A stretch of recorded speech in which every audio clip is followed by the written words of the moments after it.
Realme ইন্ডিয়ার মার্কেটে launch করে দিল Realme Narzo 15 Pro 5G স্মার্টফোনটি, যেটি সম্প্রতি ইন্ডিয়ার মার্কেটে অফিসিয়ালি ভাবে লঞ্চ করা হয়েছে। সো এটা আশা রাখা যায় খুব শীঘ্রই আমরা বাংলাদেশ মার্কেটে এই ফোনটাকে দেখতে পারবো। আজকের ভিডিওতে আমরা Realme Narzo 15 Pro 5G specification সম্পর্কে কথা বলবো এবং এর সাথে এটাও বলে দেবো এই ফোনটা আপনার জন্য কেমন হবে। সম্পূর্ণ ভিডিওটা দেখার অনুরোধ রইল এবং ভিডিওটা ভালো লাগলে অবশ্যই একটা করে লাইক করে দিবেন। আর আপনি যদি এই চ্যানেলে ফার্স্ট টাইম হয়ে থাকেন তাহলে এখনই চ্যানেলটা সাবস্ক্রাইব করে আমাদের সাথেই থাকুন। ফোনটার ডিসপ্লেতে থাকছে 6.4 inch full HD plus super AMOLED panel display এবং ডিসপ্লেতে থাকছে 90 হার্জ রিফ্রেশ রেট। তার সাথে থাকছে কর্নিং গরিলা গ্লাসের প্রোটেকশন এবং থাকছে 411 পিপিআই ডায়মেনসিটি। তার সাথে থাকছে 84.2% স্ক্রিন বডি রেজুলেশন। ফোনটাতে ইউজ করা হয়েছে ট্রিপল ক্যামেরা সেটআপ, যার প্রাইমারি লেন্স 48 মেগাপিক্সেল প্লাস থাকছে 8 মেগাপিক্সেলের আলট্রা ওয়াইড ক্যামেরা এবং থাকছে 2 মেগাপিক্সেলের ম্যাক্রো ক্যামেরা।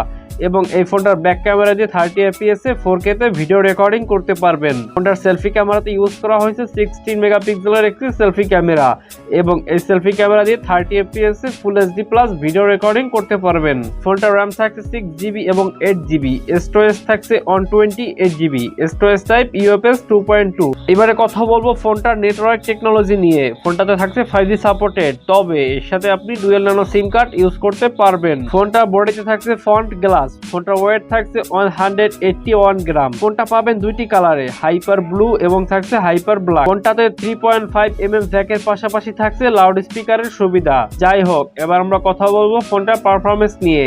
ফোনটার প্রসেসর থাকছে অক্টা কোর চিপসেট মিডিয়াটেকের ডায়মেনসিটি 90-120, যেটা সম্পূর্ণ 6 ন্যানোমিটারের দ্বারা তৈরি। ফোনটার অপারেটিং সিস্টেম থাকছে অ্যান্ড্রয়েড 12 এবং থাকছে রিয়েলমির UL 3.0। জিপিও থাকছে মালি G68NC4। ফোনটাতে ইন ডিসপ্লে ফিঙ্গারপ্রিন্ট সেন্সরের পাশাপাশি থাকছে ফেস আনলকের সুবিধা। এবার আমরা কথা বলবো ফোনটার ব্যাটারি ক্যাপাসিটি নিয়ে। ফোনটাতে থাকছে 5000 mAh এর একটি ব্যাটারি এবং এর সাথে ইউজ করা হয়েছে 33 ওয়াটের একটি ফাস্ট চার্জিং সাপোর্ট, যেই চার্জার দিয়ে ফোনটাকে ফুল চার্জিং করার জন্য সর্বোচ্চ 1 ঘন্টা 5 মিনিট সময় লাগবে। যাই হোক, এবার আমরা কথা বলবো ফোনটার প্রাইস নিয়ে। ফোনটা ইন্ডিয়ান মার্কেটে 6GB র্যাম এবং 128GB ইন্টারনাল স্টোরেজ। এটার অফিসিয়াল প্রাইস রাখা হয়েছে 21,999 রুপি, যেটাকে বাংলাদেশি টাকায় কনভার্ট করলে দাঁড়ায় প্রায় 25,000 টাকার মতো। এবং 8GB RAM 128GB internal storage, এইটার প্রাইস রাখা হয়েছে 23,999 রুপি, যেটাকে বাংলাদেশি টাকায় কনভার্ট করলে দাঁড়ায় প্রায় 28,000 টাকার মতো। তো এটা ধারণা পাওয়া যায় যে ফোনটা 25 থেকে 30,000 টাকার ভিতরে দুইটা ভেরিয়েন্টে বাংলাদেশ মার্কেটে অফিসিয়ালি ভাবে দেখতে পারবো।